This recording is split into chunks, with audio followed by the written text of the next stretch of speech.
লালমনিরহাটের হাতীবান্ধায় পিস্তল সহ একজনকে উদ্ধার করেছে হাতীবান্ধা থানা পুলিশ। হ্যাঁ সুপ্রিয় দর্শক, ঠিকই শুনেছেন। লালমনিরহাটের হাতীবান্ধা উপজেলার গোতামারি ইউনিয়নের ১ নম্বর ওয়ার্ড উত্তর গোতামারি থেকে একজনকে বিপুল পরিমাণ মাদক এবং অস্ত্র সহ, আপনারা আমার পিছনে দেখতে পাচ্ছেন, এই বিপুল পরিমাণ মাদক ও অস্ত্র সহ আটক করেছে লালমনিরহাট হাতীবান্ধা থানা পুলিশ।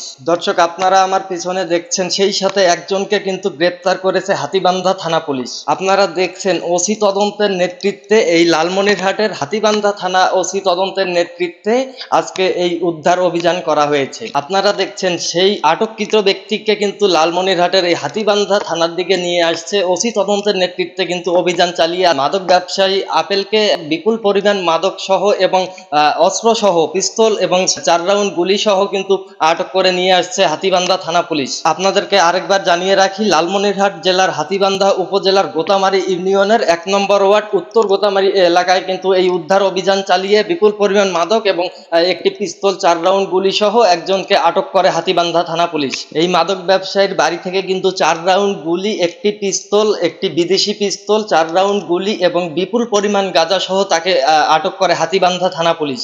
সুপ্রিয় দর্শক, হাতীবান্ধায় পিস্তল সহ অস্ত্র সহ আটকের আজকের সর্বশেষ আপডেট সংবাদ ছিল এটি। Anisul Islam Rajib, update time online, Lalmonirhat.